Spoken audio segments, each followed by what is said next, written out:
C'est un paradoxe pour moi que l'Église qui représente Jésus ne prêche pas son message. Nous prêchons sur Jésus, mais nous ne prêchons pas ce dont il a prêché. En d'autres termes, nous prêchons essentiellement l'évangile de Jésus-Christ et non l'évangile que Jésus-Christ a prêché.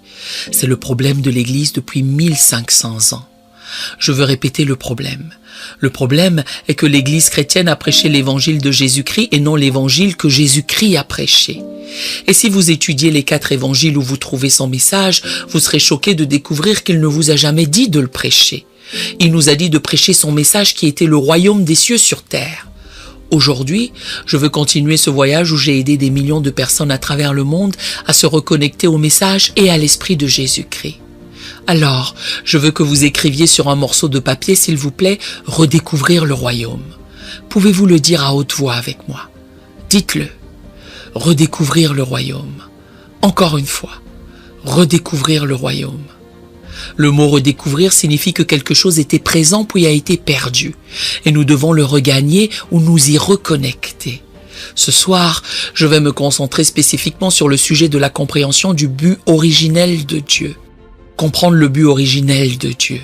Quelle était l'intention originelle de Dieu en créant l'homme et en le plaçant sur cette planète? Si vous découvrez ce que c'est, alors toute votre vie sera résolue. La plupart d'entre nous sont ici mais ne savent pas pourquoi. L'être humain vit sur Terre et ne sait pas pourquoi il existe sur Terre.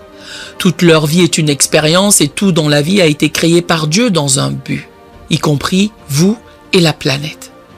Je vais vous présenter, sur la base de mes recherches dans les Écritures et en consultation profonde avec le gouvernement du royaume des cieux qui s'appelle le Saint-Esprit, que ce que nous lisons dans les Écritures est le but original de Dieu. Prenons Proverbe 19, verset 21, qui est l'une des déclarations les plus importantes de toute la Bible. Il peut être utile pour vous d'y aller et de le lire vous-même et de prendre un stylo et de souligner ce verset. Proverbe chapitre 19, verset 21. Il a été écrit par un grand roi. Son nom est Salomon. Salomon a dit ces mots dans Proverbe 19, 21. Il y a dans le cœur de l'homme beaucoup de projets, mais c'est le dessein de l'Éternel qui s'accomplit. J'aime mieux la version Louis II car elle est plus contemporaine dans sa traduction. Il y a dans le cœur de l'homme beaucoup de projets. Le mot cœur ici signifie esprit, mais c'est le dessein de l'Éternel qui s'accomplit. Écoutez attentivement cette déclaration. Dieu a dit, vous avez de nombreux projets pour votre vie ou même vos projets pour moi en tant que Dieu.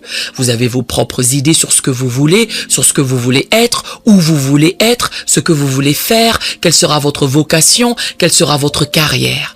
Vous avez vos propres idées sur ce que vous voulez accomplir, qui vous voulez épouser et où vous voulez vivre.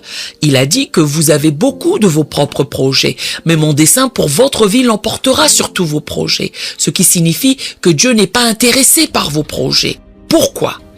Vous ne devriez jamais faire de projets et les apporter à Dieu. Vous devez d'abord consulter Dieu pour votre dessein et faire des projets en fonction de son dessein pour votre vie. Et c'est là que nous avons des problèmes avec Dieu.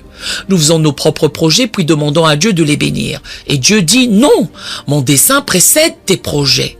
Mon dessein est plus puissant que tes projets et mon dessein est plus important que tes projets. Et c'est pourquoi il dit, il y a dans votre cœur beaucoup de projets, mais mon dessein pour votre vie l'emportera sur tous vos projets. Si Dieu dit que son dessein est la chose la plus importante pour votre vie, alors il est important pour vous de découvrir quel est le dessein de Dieu et ce qu'est ce dessein. Point final. Écrivez le mot dessein s'il vous plaît, car je crois que c'est la clé de la vie. Le mot dessein, lorsque vous regardez la signification originale du mot en hébreu, signifie en fait l'intention originale. Le mot dessein signifie également la raison originale de la création. En d'autres termes, la motivation de la création d'une chose. Ce qui a motivé un créateur à produire une chose s'appelle son dessein. Le dessein est la raison pour laquelle quelque chose existe. La seule personne qui connaît le dessein d'une chose est celle qui l'a créée, parce que le dessein est d'abord dans l'esprit du Créateur, et il produit un produit. Vous êtes un produit de Dieu, mais votre dessein était dans son esprit en premier. Puis-je le dire autrement? Vous n'existiez pas avant votre dessein. Votre dessein vous a fait venir à l'existence. En d'autres termes, il y a quelque chose que Dieu voulait faire qui vous a rendu nécessaire. Vous n'êtes pas une expérience, vous êtes un bébé intentionnel. Le dessein de Dieu est sa volonté originelle pour créer quelque chose. Un autre mot pour dessein est volonté. Votre volonté est dans votre esprit. Que veux-je faire? Que veux-je accomplir? C'est votre dessein. Et Dieu dit qu'il y a beaucoup d'autres projets dans votre cœur, mais mon intention originelle pour vous l'emportera. Alors, ne gaspillez pas votre propre vie à essayer de vivre votre propre vie, car mon dessein contrariera vos propres projets, jusqu'à ce que vous trouviez mon dessein pour votre vie. Et c'est pourquoi la plupart des gens sont déprimés le lundi matin, parce qu'ils vont dans un endroit qu'ils détestent pour faire quelque chose pour lequel ils ne sont pas nés. Et ils le font jusqu'à ce qu'ils aient 50 ans, paient des factures à vie, en meurent sans aucune chance d'être ressuscités. Le dessein est la chose la plus importante au monde, car il a à voir avec la volonté du Créateur de quelque chose. Ce soir,